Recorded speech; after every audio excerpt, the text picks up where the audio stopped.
Docteur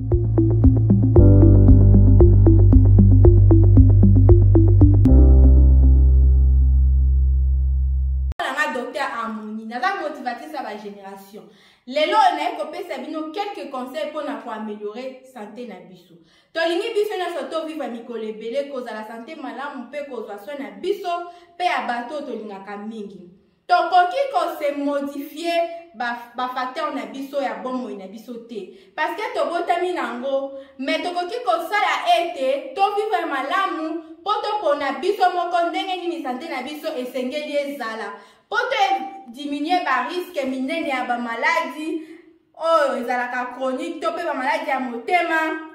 ba maladie belé lokola ba cancer ba type ba diabète type 2 na yango na conseiller bino ete bon éviter ko fumer ba consommation ya tabac pe ba exposition indirecte ndeti muto avanda ndako moko na fumeur eza ba cause moko important. Et ça va cause importante pour la maladie à motema, ba infarctus, ba cancer, pe makambo belé. Et l'inkolo ba confirmer et memaka ba cause ya kufam na bomo ya mutu. So ki mutu afimaka na minute akanisa ke ndenge ni na koki kotika. Eza nango retard pour na kozwa ba décision ya malamu na bomo na yo. Quel que soit ngonga o décider kotika ko fumer et koki ko diminuer na quantité belé ba risque ya ba maladie belé pe ekokita ndeti ba maladie ya motema atamba le belé omeka okokate mais siko meka nanu tuna ta médecin na yo alandelaka yo akoki kosunga yo soki nano fimate pardon komeka te pona mutu nyonso asengeli a éviter à s'exposer na fumée de façon indirecte pe et représente un danger mounene et même vraiment ba risque belé pour la santé fumée na tabagisme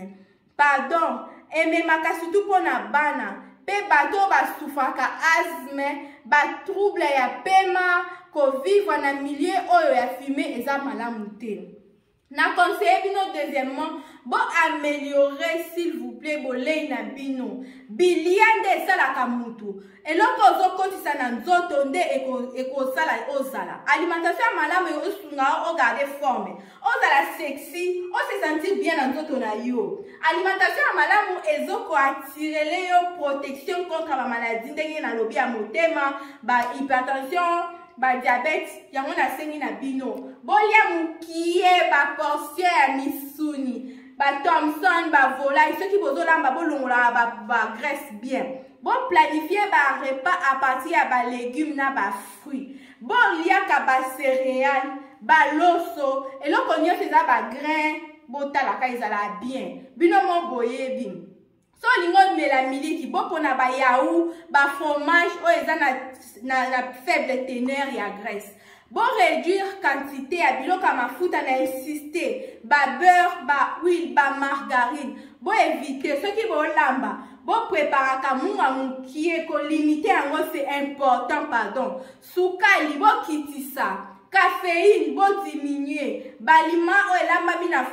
mafuta ebele pardon bo éviter pardon pour makambo na ebisa bino eza na ba cause bo éviter bo kotisa ba activité physique nzoto kolongono totanganya nzoto kolongono oui docteur a exemple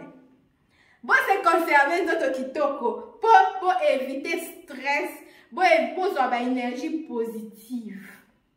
bokoki pe komeka kosala ba sport esungaka ndeti ba sport na esaki bino dernièrement ba natation ba marche tout et tout bo contrôler ba tension artérielle bokozala na posa ya kozala na forme malamu nzoto malamu eza musala po hypertension artérielle ekoki kolukelo ba problème quand ni na ese bino liboso so mutu asouffrir ezala na ba complication ebele ba maladie kili boyo kaka ngai bo contrôler tension bo somba tensiomètre na ndako ezala nango cher te bo tia bo contrôler mikolo nyonso tensiomètre ba chéri na ngai parce que ce bomoni eleki 14 cm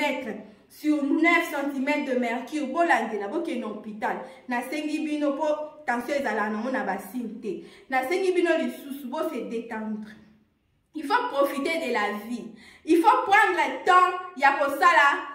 activité au bolingaka, bo se profiter na ba compagnie à bateau bolingaka. Parce que si tu accompagné à muto bolingaka, on se sentir à l'aise, on se sentir aimé, et qu'on sungayo, on décharger ba dopamine, on éviter ba